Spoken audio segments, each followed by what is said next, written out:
Record. Okay, thank you for listening. This is a special episode of the Edgar Rice Burroughs podcast, which normally I host this with Jess Terrell and Scott Stewart, and we discuss in detail a specific book written by Edgar Rice Burroughs. This is a special episode where I am interviewing two people who have just read Land That Time Forgot for the first time. We did do an episode on that early in our podcast history. I believe it's our third one. But we're going to be getting impressions of this book from people who have read it the first time.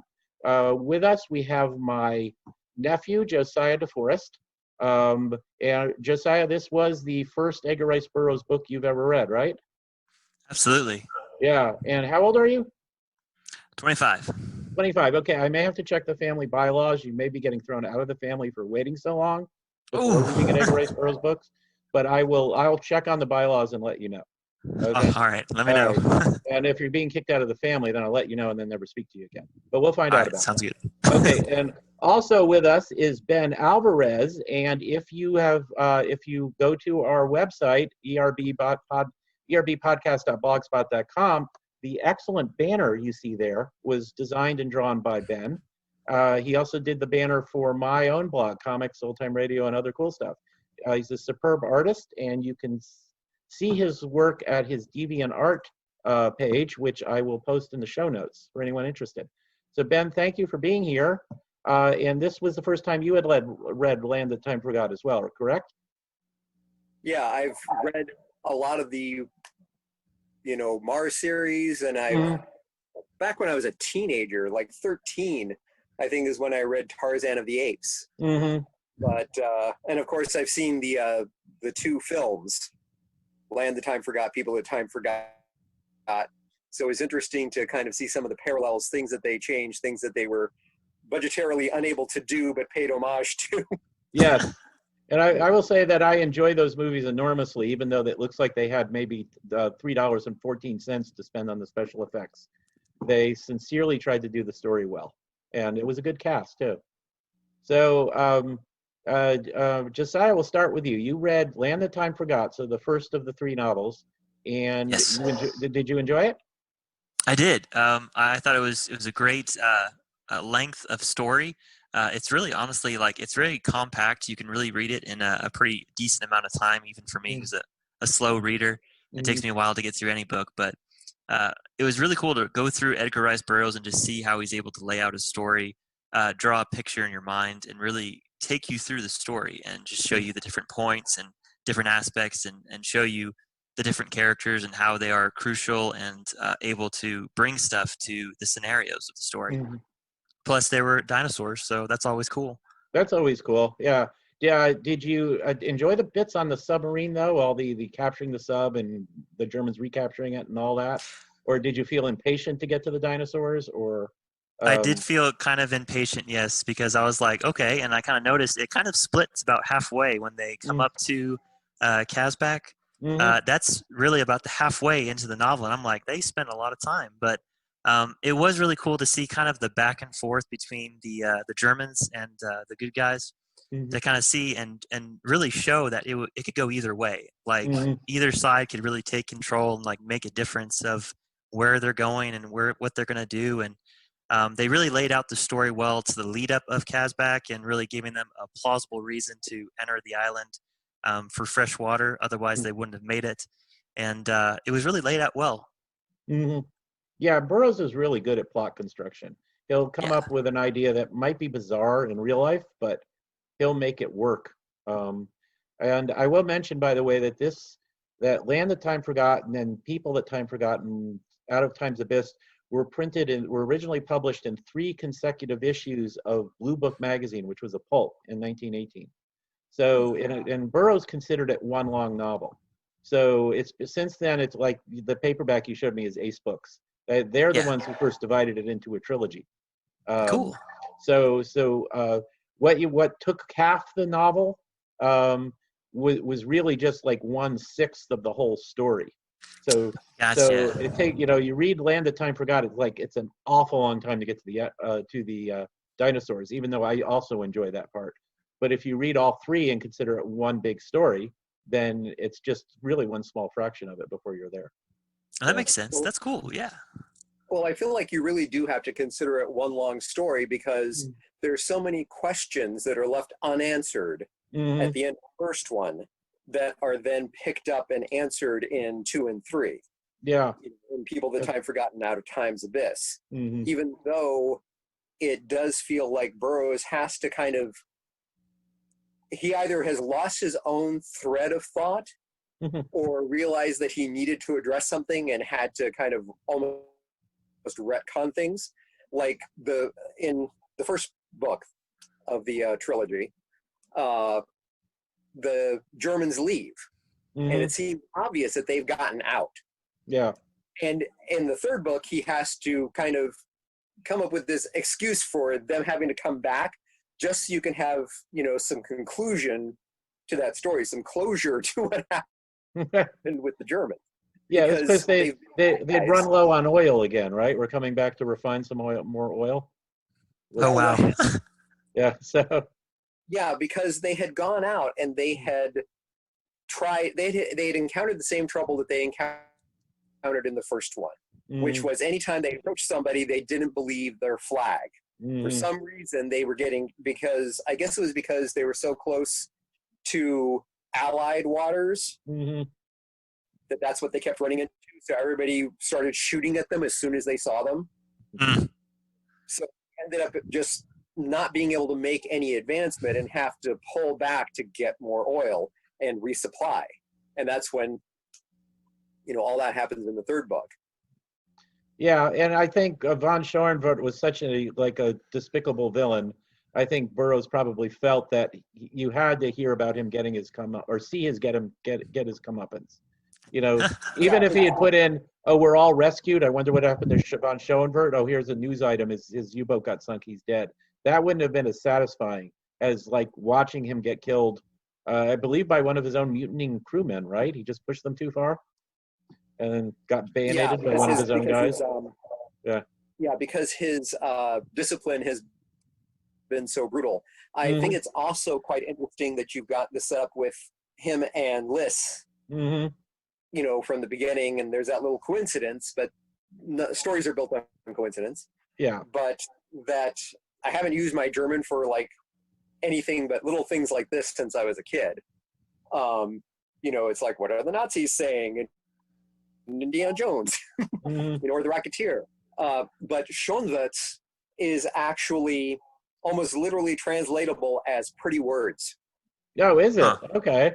I never knew that. That's interesting. So it's interesting that he has this facade, these pretty words. He speaks about country and loyalty and his duty and all those kinds of things. But then he's an absolute savage. As far as actually applying those to people that he's entered into an agreement with, or even his own men. Yeah. So and that comes out to bite him in the end. Now, I think you can argue, let's see if you guys agree with this. You can argue that there's a theme running in how Bowen Tyler is a fair leader of his men, and has his loyalty because of that, compared to Schoenvoort, who is like a total jerk, including to his own men. And then at the end of Out of Time's Abyss, when they show up again, that betrays him, and he ends up getting killed by his own guys.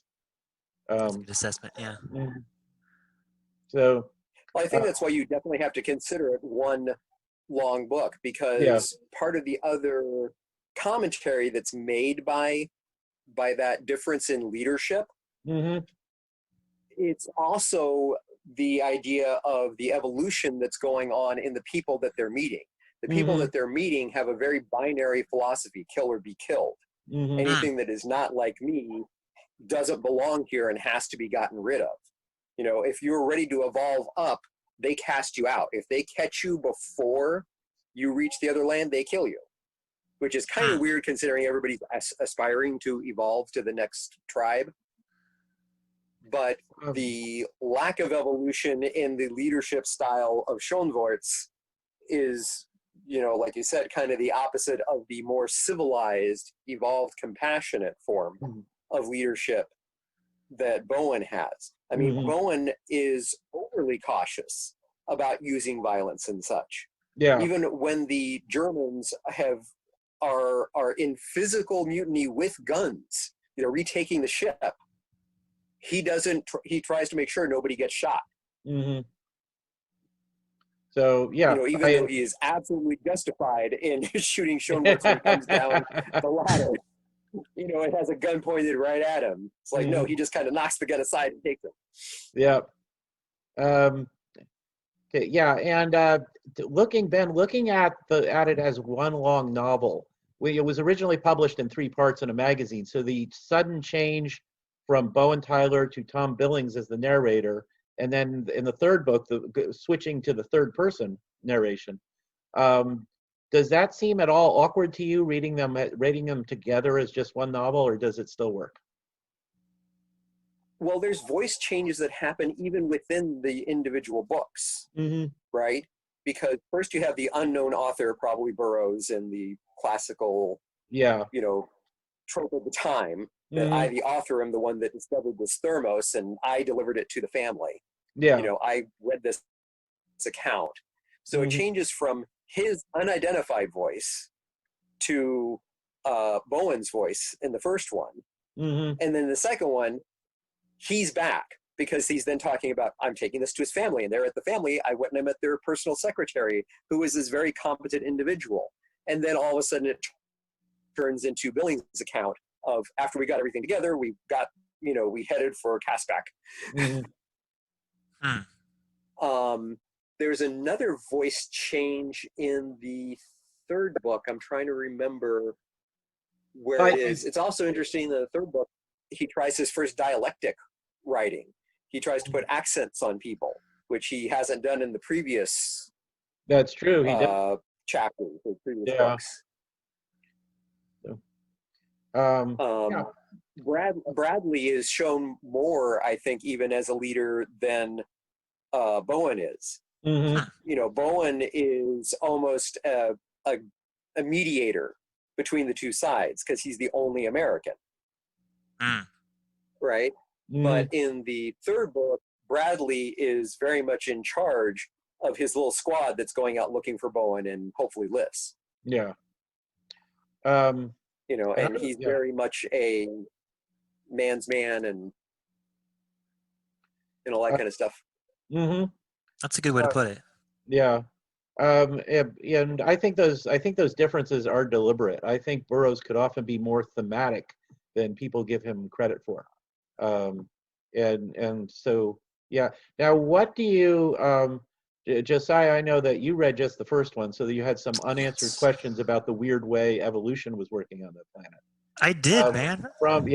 From a science fiction point of view, do you think, not worrying about whether it's scientifically accurate, but just how he presented the odd way evolution worked on Casbah, did you feel it was consistent and dramatically effective? Yeah, I mean, I think that it works very much for the time. Understanding is different for, as science progresses. That's the point of science. Yeah. Is that it observes and learns from what it has observed and what has gone before. So I thought, for that kind of time, it's the same kind of thing when you read about, Frankenstein working with galvanic response. Yeah. And reanimate a body to make Adam. It's like, yeah, it's a lot of what we do. When we actually get to the point that we can create Einstein-Rosen bridges, they're going to operate a little bit differently than we expected them to. Yeah. There's going to be things that we did not foresee that'll change how we think about that. Yeah, but looking at it as a work of fiction, I felt that the world he built in Casbah was self-consistent and was dramatically effective, without worrying about whether or not he was getting the science right in terms of his own time or not. And that's one of the things I enjoy about it. It's got that mystery of, we don't see any children. What's going on with that? What is this going, what does the tribesman mean when he means he's gotten the call to go up to the next tribe and all of that? And I thought when you finally found out what was going on, it all made sense in terms of its own world. I'm going to put a quick kind of technical question here. Mm-hmm. Do we want to confine this conversation to just kind of the first book for now, since Josiah's only read the first one, and let him read the second and third, and do separate ones on the He second told and you third? before we started recording, he said, "Don't worry about spoilers." Although you Yeah. you really should read the whole trilogy, Josiah. I need to know the most burning question though is, do we ever find out what happens to Knobs? Yeah, Yes. he shows up in the second one and attaches himself to Tom Billings, who knows him from the old days when he was friends with him. Oh, thank goodness! I was like, And what happened to Knobs? he proves to be epic. I tell you, Burroughs came up with great pets that you always come to think of as awesome. I mean, in other books, those pets are lions or Martian cowlets or hyenodons, but Knobs is up there with them. He's just an epic dog.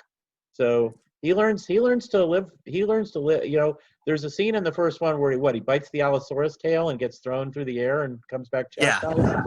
Okay, Yeah. he actually learns to handle himself fighting bigger animals. So Mhm. he gets to be awesome. So yeah, don't worry about poor Knobs. He does well by himself. I was So- scared. I was like, did he get eaten, or did he like take over like a dog tribe somewhere on the island, become like the leader? I have this image of him leading a pack of hyenodons in the wild, taking down mastodons to eat.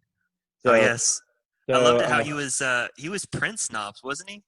I think he might have been, yeah.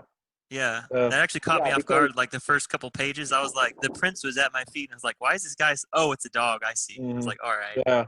Okay, now I have a bit of. Go ahead, Ben. Airedales themselves, I think, are a kingly breed. Oh, Yeah, that's awesome. yeah. And The- I love Knobs. I think Burroughs was a dog person because even when his pets, even when the creatures that become pets of the heroes are prehistoric creatures or aliens or whatever, they always come out very dog-like. So I think Burroughs was just a dog lover, and that reflects. And there's always a theme of treating them with kindness, and then they'll become loyal to you. You know, Yeah. which I like. Yeah, that's kinda awesome. That's kind of like the overarching theme Mhm. in his stories. You know, is that compassion always pays off. Yeah. You know, it's Yeah, very rare that compassion just gets you in 100% pure trouble. It may backfire on you, but the compassion you did someplace else will save you from even that error. Yeah, If because you they get compassion too. they befriend that one tribesman. Is it Ankh, whatever his name was, and I remember. and he ends up being fairly loyal to them because of that. Yeah. And Yeah. that's another thing that they explore later in the third book Hmm. when they're showing their philosophy. When they do finally reach tribes that have evolved to the point of having, you know, morals and philosophical inclinations of any kind, Hmm. that even though they still are in that binary thought, they also have a binary thought about trust. Yeah. If somebody does something that shows that they're trustworthy, then you give them your trust. Yeah. There's actually another example from the second book where Tom Billings rescues a horse out of like quicksand or the swamp or whatever it was, and then he has a loyal friend there. So Now, there's I must say that the second book out of the three Mhm. is my favorite. It's the one that I like the most. Probably because it is the more straight up adventure story of the three. The first one is very much, you know, the cat and mouse of trying to survive on the first one's a survival story. First, you're trying to survive Mhm. the tension between the political, you know, aspects on the sub and just Yeah. trying to survive on a sub in the middle of nowhere. Yeah. Then you get to this island that's totally hostile to you and you're trying to survive there. And Bowen, all he's doing is he is just moving further and further and further up to try and he's trying to find Liz, yes, but he's also trying to get away from the danger that is ever present the lower down you are, until he basically ends up at the tip of the world where he's safe. You know, he throws the dragon off the top of the world and takes its place. He doesn't have the power that it does, but he has the safety that it had enjoyed. Mhm. You know, and then he finds Liz and brings her up there, and it's just surviving. Yeah. The second one, he becomes master of his world. You know, he goes and he makes friends amongst the tribes. He goes and even though he himself has his leftover colonial kind of thoughts, that, well, yes, this is a beautiful woman, but she's still a savage, right? So there couldn't possibly be anything there. It's just our circumstance, even though he does admit to himself in the middle, but then Burroughs has to dial it back to go back to his two modes of romance, where it's the standoffish, person, usually the woman, because Lys is doing the same thing as Dejah Thoris in the first, Princess of Mars. Yeah. That there's been a misunderstanding and it's causing the person that he's interested in to be distant. It's the reverse in the second book, where he's being distant to her because he keeps thinking that, oh, well, she's not really human. She's not a full person.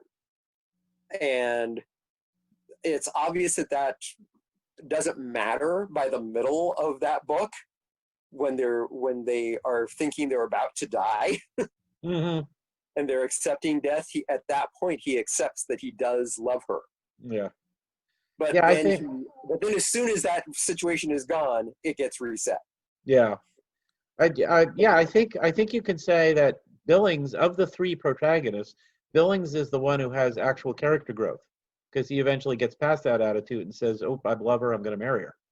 So. Yeah, but too, like I said, he's also the person that kind of conquers, quote unquote, conquers that world. Yeah. Because he makes friends with the natives. He goes and he finds somebody to love there. He rescues Nobbs, and Nobbs becomes his friend.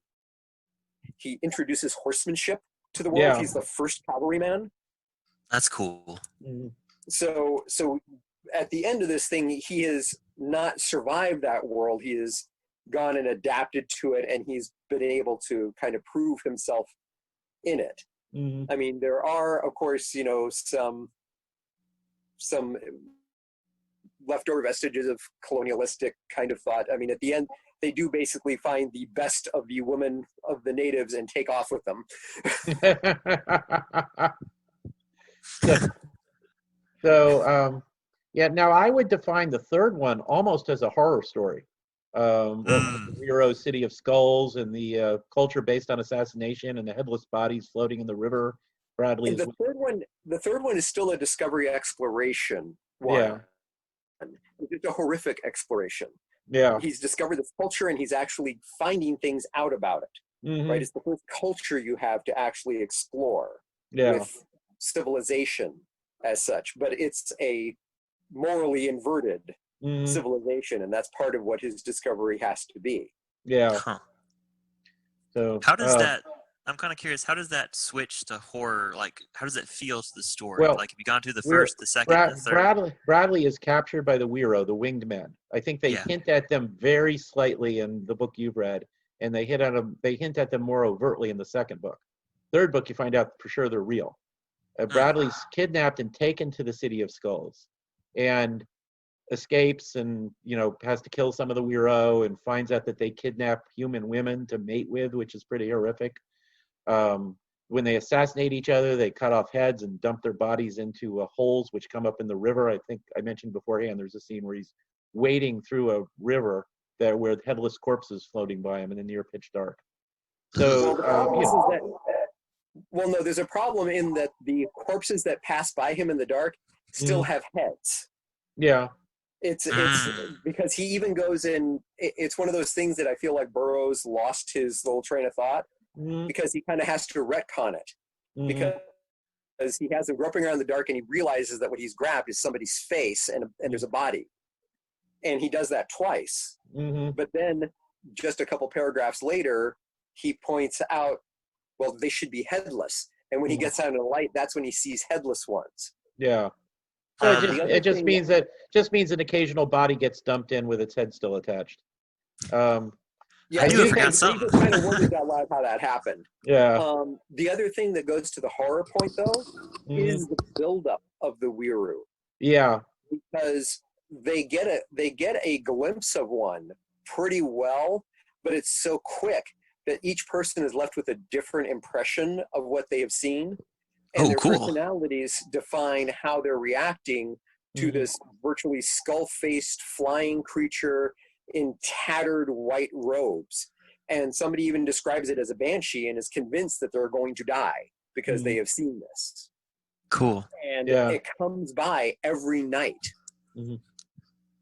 Yeah, it is And kind it of scares the bejesus out of whoever's on watch, and eventually somebody does die, and then somebody else sees it and they die the next day, and they're like, oh my God, this is it. This thing is supernatural. Yeah. Even though the hero of that one, Bradley, is trying to go and not ascribe it supernatural attributes with all that they've seen. He's just saying it's something unknown, but it's got to have it's real. It's not something supernatural. It's something we can explain.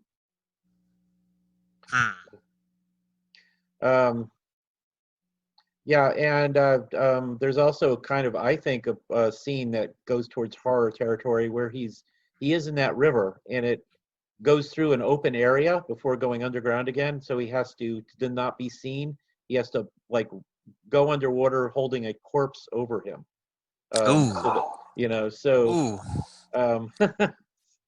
So I think I don't think he even held the corpse over him. I think that he actually just took the robe off of the dead guy, wrapped himself in it, and took and the bloody did wrapped that. it over Yes, his face, and he was looking I may through the I may be remember. Yes, I think I'm remembering it more horrifically than it was. But well, no, I mean, having to look through the bloody gauze that was just around a dead body while you're trying to play dead in an icy cold river. Yeah, with things, watching you. That's a different kind of horror. Yeah. So yeah, and we're interested. I think you were raising the excellent point about how as you got more advanced, people could the residents of Casbah could respond more readily to compassion. But then you get to the weirdos who consider themselves the most advanced, and showing compassion to one of them would have done no good at all. They were just too totally evil. So.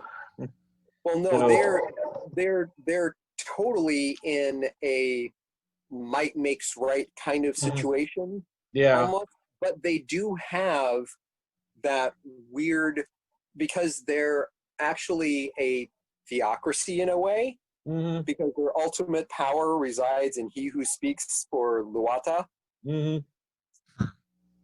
Something else that I thought was interesting is that in the second book, when they introduce Luata, and Billings notices that Azor always makes the little isosceles triangle whenever there's fire or when the sun comes up, that sun worship kind of thing. I thought that was quite interesting because the little isosceles triangle is also the golden triangle. So gold, the sun, they're adorned in gold. It's like a sun ray. If you put a whole bunch of them around a circle, that's how we draw, a very simple sun. And I also like the idea that an isosceles triangle has two equal sides and one shorter side.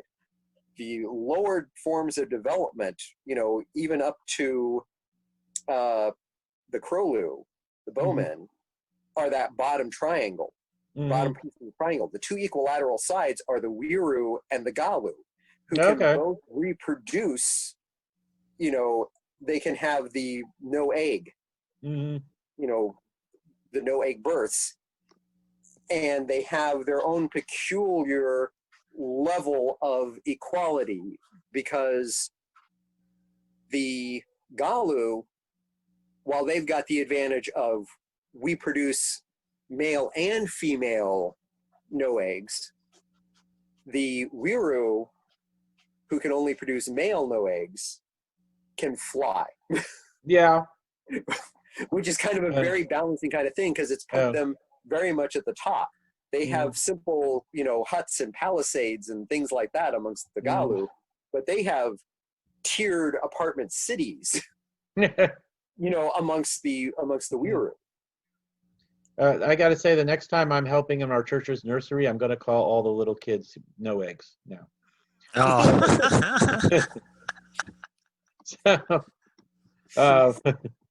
Okay.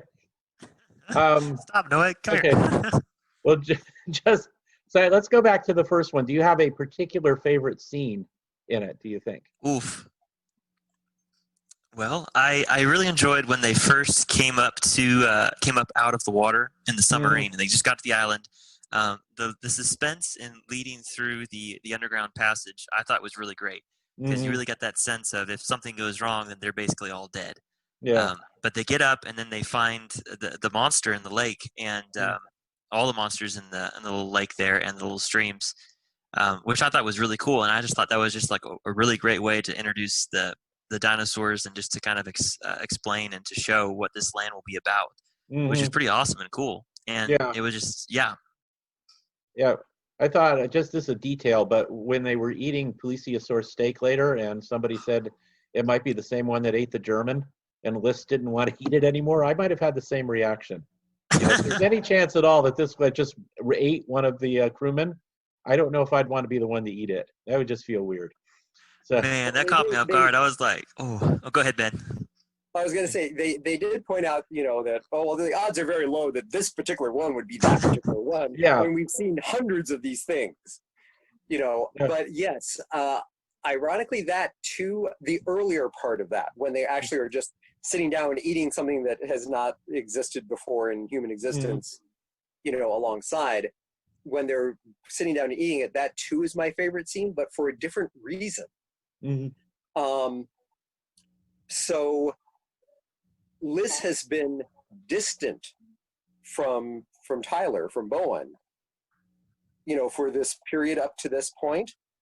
But when they sit down around the table to go and eat, Nobbs sits in between them, and both of them feed Nobbs as they're eating, and that is the moment that they start to reconnect. So the swingman. But yeah, I never thought of that. Nobbs was Bowen's wingman, wasn't he? Yeah, Nobbs is important in more regards than, because Nobbs also defends Liz, later from the was he a Bolu? I think so. He was kind of up there in the tribes. I can't remember how far along he was. That sounds right.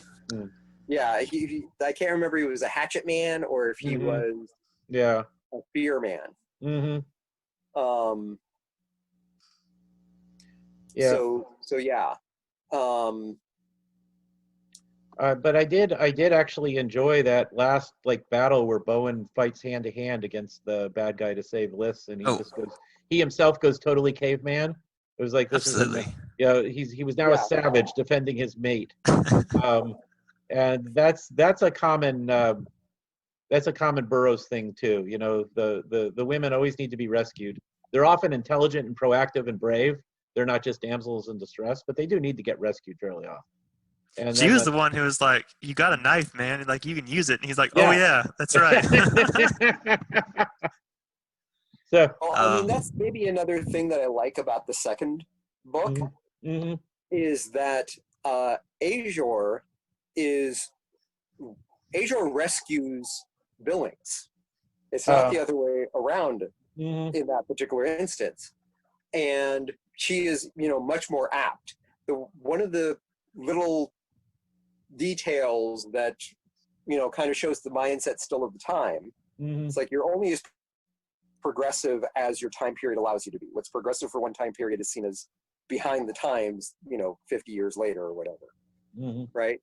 But the one thing that kind of got me was that at one point in the second book, when they're traveling along, Billings talks about how he is going to slow down or take it easy or whatever because Azor must be getting tired, when theoretically that would be the other way around.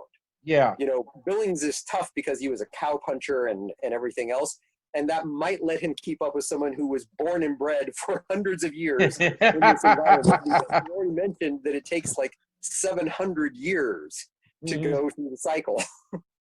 So that's right. Yeah. So Azor is no spring chicken, even though she looks like she's like 20 years old. So, wait a minute. She was born in. She didn't come up though. She was born. She was like the daughter of the chief, right? That's true. They do show they do show later that she was a no egg.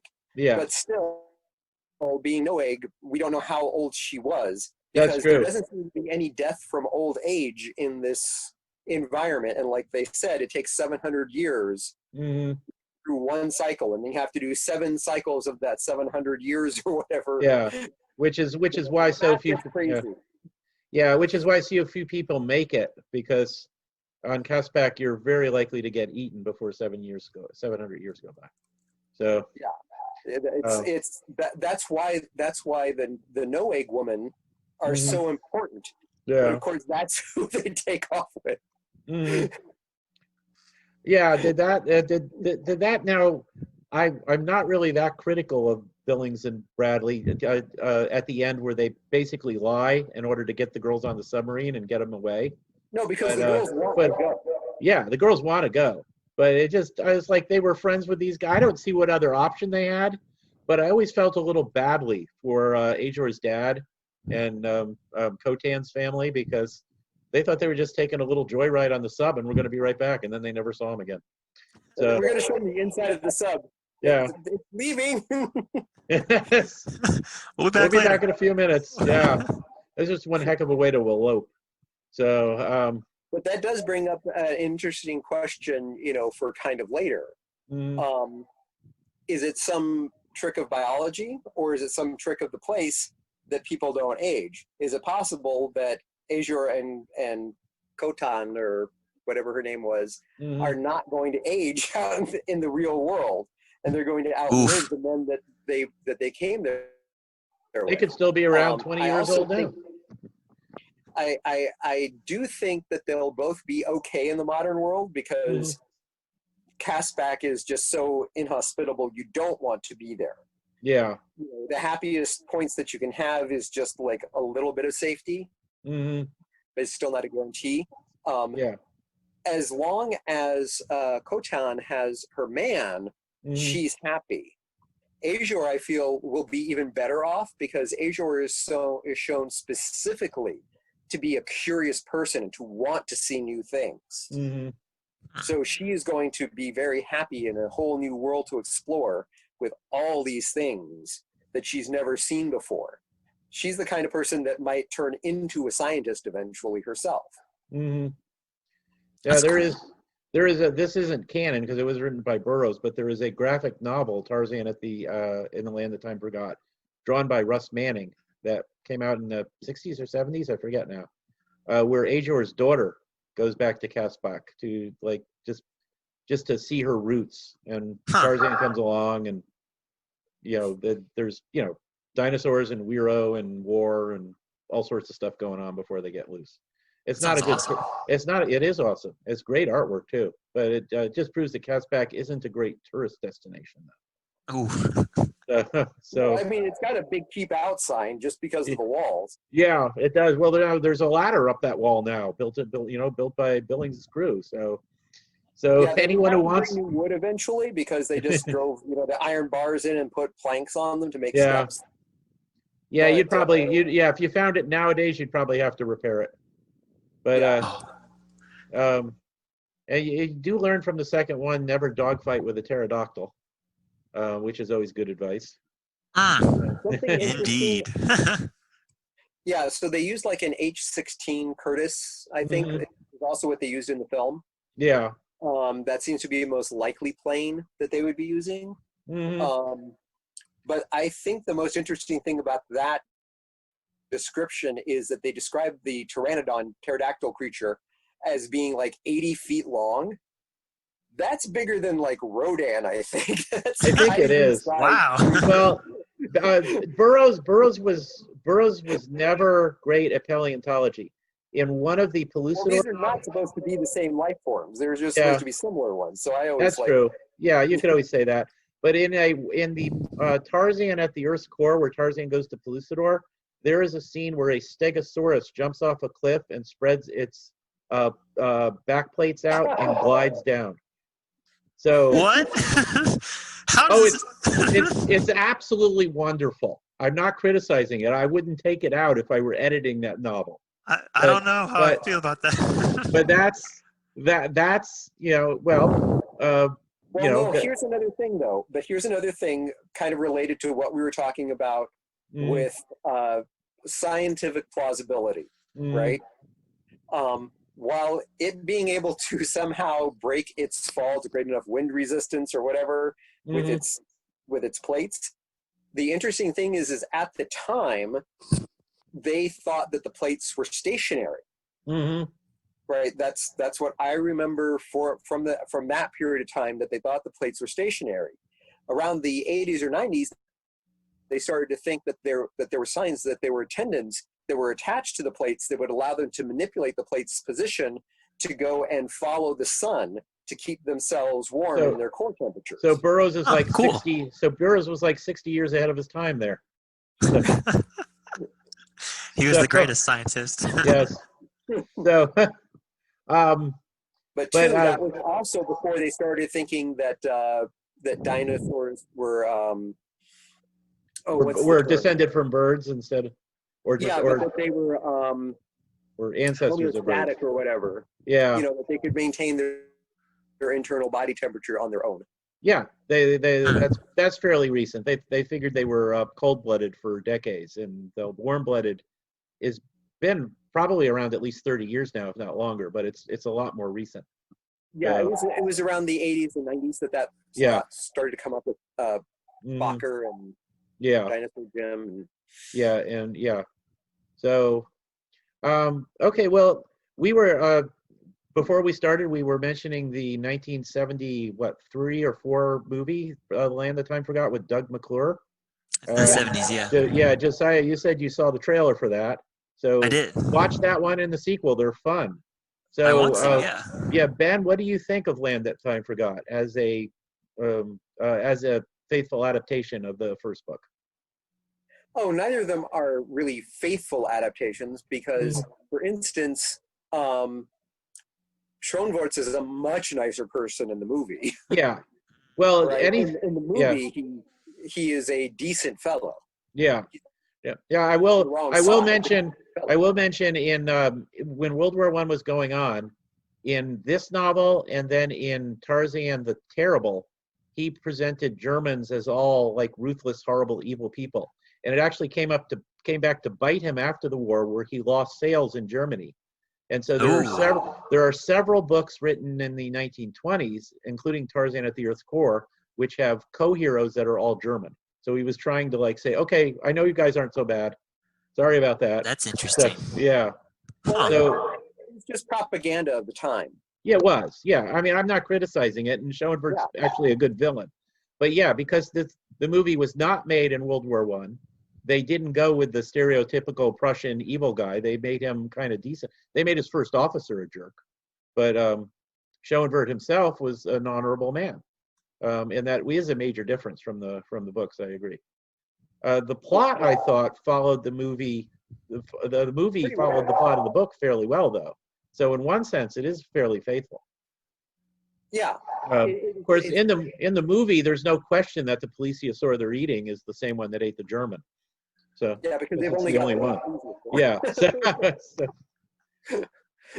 They couldn't afford multiple plesiosaurs. Yeah. Ooh.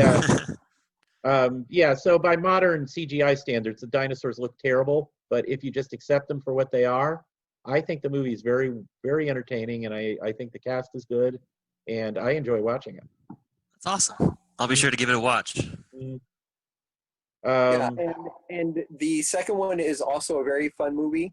If you ever read the second and third book, you'll go and you'll pick out the pieces that they went and they put into it. I wish that they had not written out one of the characters. Yeah, I know they added a little bit of tragedy there where I don't think it was necessary, but they did. And of course the Wero, or whatever tribe represented the Wero, they couldn't do wings and flying. They just didn't have the budget. And I kind of wish they had just not tried to do the third book and stuck with just the first one. It doesn't bother me that much, but it is definitely a very different take. Given that they can't fly, they don't have the wings, so it changes that piece of their culture. Yeah. They still keep a version of the malformed face. And they kept the skull architecture. Yes, which actually does look cool. When they're in a cell and Bowen's in the next cell, and he talks to them by sticking his face into one of the skulls. so you see his eyes and mouth. Yeah. That's like, okay, that's one of my favorite movie bits of all time, right there. So That's awesome. yeah. My other favorite little bit of trivia, though, is that in one of the royal chamber kind of rooms, when they like meet the leader of this green man kind of individual, the second one is a much more fantasy film. Yeah, it is.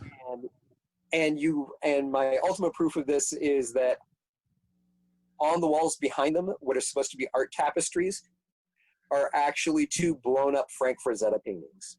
Are they? I've never noticed that. Now I have to watch them again just for that scene. I had never noticed I've that. mentioned it to you before, and you're like, "Was it?" And you went and you looked, and you're like, "Oh my God, they were." So this is like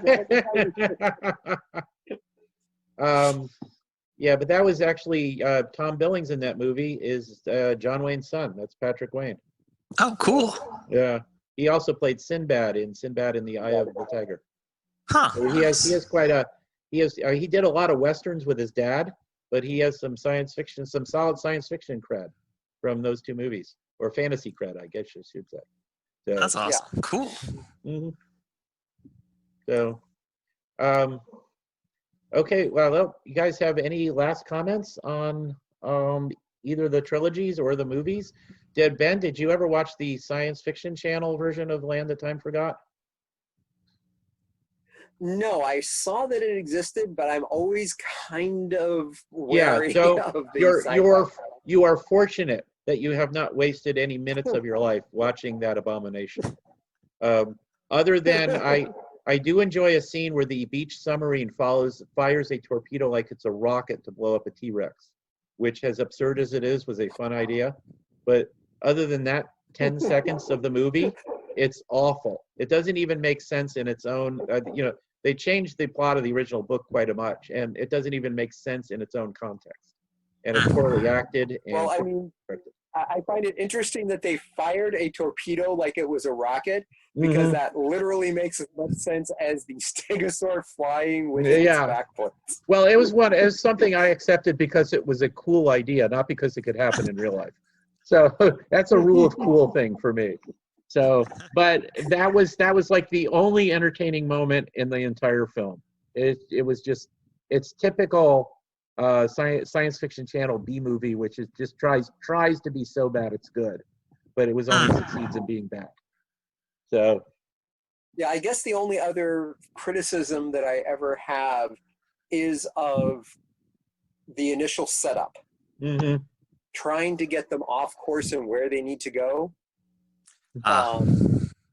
That's the only part where there's logic issues, because it's like, you're in the channel, you don't need to get to where you need to get to. You can go and just drop everybody off in lifeboats and make for shore. You can go and ground the submarine and get off. You can put a white flag up and surrender to whoever is out there. No one thought of that. Interesting. Yeah. When you're crossing and they've messed up the compass. The compass, every morning you're going to see the sun rising in the east and know which direction that you're kind of off, and you should be correcting every morning, because that's normal sailor stuff. Yeah. So and then even if Bowen didn't think of that, Bradley and the others were sailors, and they should have. Yeah, they're just two. Yeah, everyone is a sailor. Yeah. Except for Lists. So, oh well, That's the only kind of like nitpick that I really have. I just found the little partner they found from one of the tribes. His name was that was it. Yeah. Thank you. Yeah. And the only thing that I wish the novel, the first part would have had is like would have been like the presiding officiator of the wedding at the very end. They would have found him. And they would have been like, "Do you take this woman?" But grunting though. Then it would have been a legal wedding, because they had somebody who was the heck with it. So that would have been funny though. So I do have two other points. Two other points. So one, I just have to mention the irony of somebody named Tippett being killed by a T-Rex. Okay, that's fun. Because of Phil Tippett. And second, in the Burroughs is Star Wars category. Mm-hmm. You know, besides, you know, Sith and Jeds and Jedux and Yeah. Hadwars and Yeah, all the and terms all they that. seem to be drawing from the Martian novels. Yes, Interesting. but third book, Mm-hmm. the guy he finds in the cell, Antak, Mm-hmm. in true Luke Skywalker Han Solo fashion. Thanks for being your brother, kid. Oh. That is cool. So I love Antak. Oh man, that ruins all my thoughts. Wait, it's your brother? Thanks for being your brother, kid.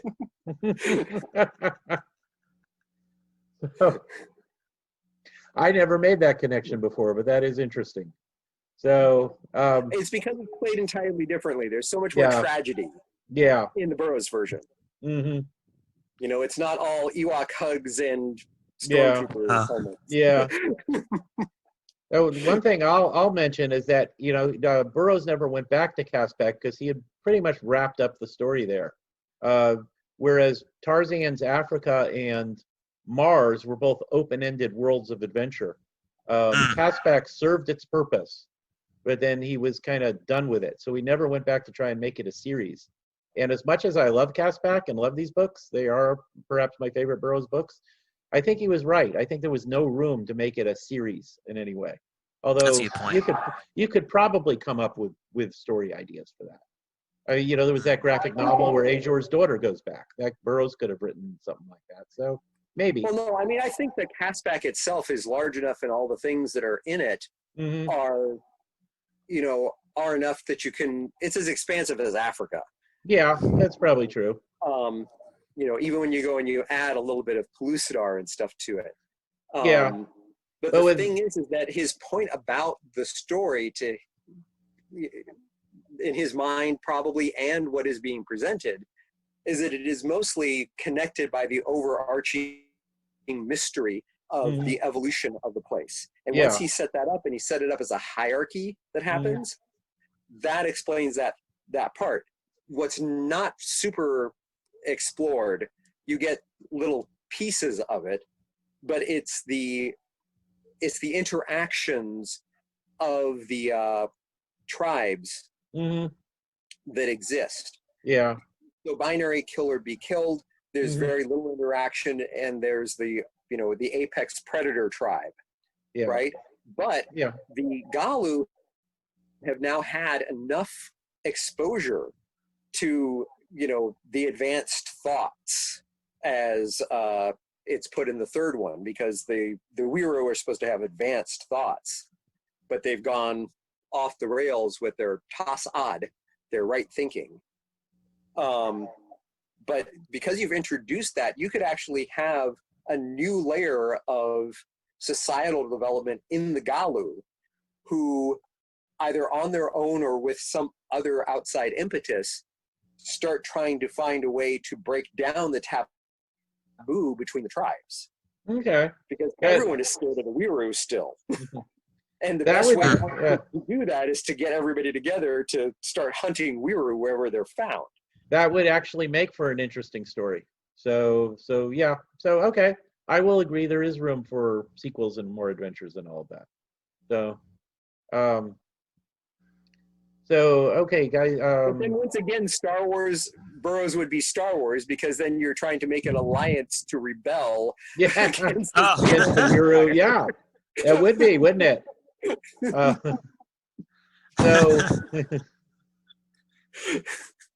Okay. Like, seems really similar somehow, some way. Okay. Well, anyway, I appreciate you guys guest starring on our podcast here and sharing your thoughts. This has been a fun conversation, I think. And absolutely.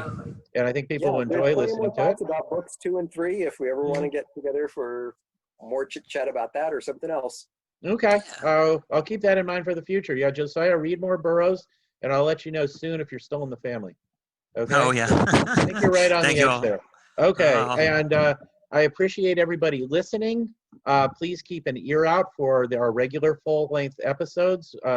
This will be posting in January of 2020, and we have an upcoming full-length episode about one of the new Edgar Rice Burroughs universe books that are being licensed, which are being added to the canon by Edgar Rice Burroughs Incorporated. We'll be talking about Tarzan and the Battle for Pellucidar.